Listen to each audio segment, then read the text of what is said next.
the Son of God, bore a cross for all of us. I want to challenge us, my family, even as Brother Sheldon bears my cross for a little while. Don't double cross, but carry the cross.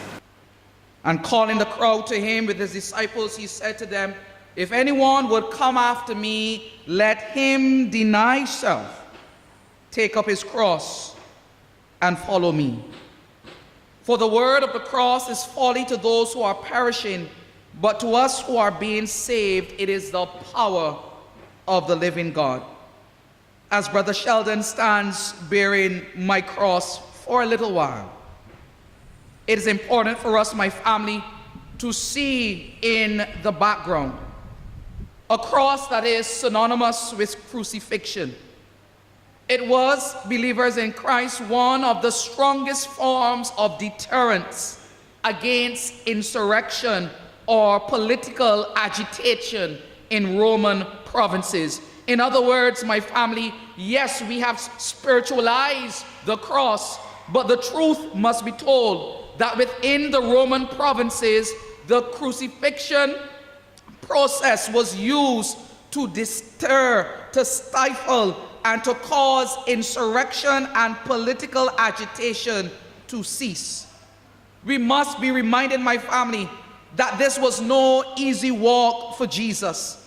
And so year after year, though we sit comfortably in the sanctuary, and though we may shed a tear or two, we must again appreciate and understand that Jesus was affixed to the cross, stripped, mocked, endured extreme pain, and afterwards, had it not been for the destiny of God, his body, like many others before him, would have been left to decay and become food for birds. To add insult to injury, condemned persons carried the cross on which they were to be crucified to the place of crucifixion. Today, beloved in Christ, are you carrying your cross, or have you double-crossed the cross? To double-cross is to betray. To betray by acting in contradiction to a prior agreement. To betray by doing the opposite of, or intentionally failing to do what one has promised. I love the fact that we sing, "Oh Jesus, I have promised to serve you to the end." But are we still serving Jesus to the very end? Don't double cross, my family. For the stories we read, Brother Sheldon, as you bear my load, tells of a double cross by betrayal. It firstly tells of a double cross by betrayal. The truth must be told that there was one among Jesus' disciples who sold Jesus for the common price of a slave plus inflation. For if you remember, Sister Jackie, Joseph's brothers sold him into slavery for 20 pieces of silver. Add inflation to that, and Judas now sells Jesus for 30 pieces of silver. To double cross by betrayal is to give aid or information to an enemy.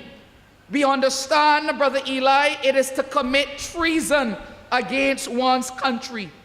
To double cross by betrayal is to deliver into the hands of an enemy in violation of trust or allegiance. To double cross by betrayal is to be false or disloyal to. It is to divulge in a breach of confidence. It is to make known unintentionally. It is to lead astray. And when we betray, my family, it is to deceive. And so Judas came to Jesus. He was surrounded by his disciples, and Judas greeted Jesus with a kiss. But the kiss was a symbol of Judas's betrayal of his master. In what way today are we betraying the power of the cross?